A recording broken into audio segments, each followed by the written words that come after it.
HSC পরীক্ষার ফলাফল প্রকাশিত হয়েছে। এই ফলাফল ঘিরেই একসময় উত্তেজনা, প্রত্যাশা আর একটু ভয় মেশানো আনন্দ ছিল তারকাদের মনে। হাজারো শিক্ষার্থীর মতো দেশের এই অভিনয় শিল্পীরাও একসময় অপেক্ষা করেছিলেন এমন দিনের জন্য। কেউ পেয়েছিলেন দারুণ ফল, কেউ হয়তো ততটা নয়, কিন্তু পরের গল্পটা সবারই অনুপ্রেরণার।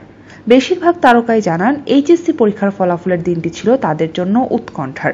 পরীক্ষায় কত পাবেন আর কে কি বলবে এগুলো নিয়ে দুশ্চিন্তায় ছিলেন এই তারকারা। একসময় উৎকণ্ঠা কাটিয়ে সফলতার সঙ্গে কৃতকার্য হন সাফা কবির, পূজা চেরি, তাসনিয়া ফারিন, দিঘি, জান্নাতুল সুমাইয়া হিমি, সাদিয়া আয়মান ও তটিনীরা। কে কত পেয়েছিলেন? 2012 সালে বিএফ শাহীন কলেজ থেকে সাফা কবির এইচএসসি পাশ করেন জিপিএ 4.5 পেয়ে। তিনি বলেন, পরীক্ষার আগের রাতে দুশ্চিন্তায় ঘুমাতে পারেননি। পড়াশোনা পছন্দ না হলেও মায়ের জন্যই চেষ্টা করেছিলেন আর ফল ভালো হয়ে খুশি হয়েছিলেন। অভিনেত্রী পূজা চেরি 2022 সালে সিদ্ধেশ্বরী কলেজ থেকে এইচএসসি পরীক্ষা দেন। শুটিং ব্যস্ততার মাঝেই পরীক্ষা দিতে হয় তাকে।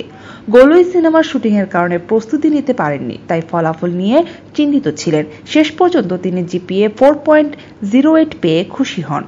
তাসনিয়া ফারিন সবসময় পড়াশোনায় সিরিয়াস ছিলেন না। মা সবসময় ভালো ফলের জন্য তাকে অনুপ্রাণিত করতেন। হলিক্রস কলেজ থেকে জিপিএ 5 পেয়ে কৃতকার্য হন তিনি। বরিশাল মহিলা কলেজের তানজিম সাইয়ারা তটিনী সবসময় পড়াশোনায় মনোযোগী ছিলেন। তার বন্ধুরা আগেই বলেছিল তিনি নিশ্চয়ই ভালো করবেন। ফলাফলে তিনি পান গোল্ডেন এ+।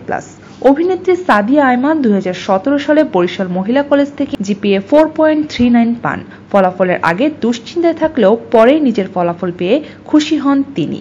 দিঘি 2019 সালে স্টামফোর্ড কলেজ থেকে বিজ্ঞান বিভাগে এইচএসসি দিয়ে জিপিএ 3.75 পেয়েছিলেন। তিনি বলেন, ফলাফল প্রত্যাশা মতোই হয়েছে, তাতেই তিনি সন্তুষ্ট। আর জান্নাতুল সুমাইয়া হিমি 2017 সালে ক্যামব্রিয়ান কলেজ থেকে জিপিএ 5 পান।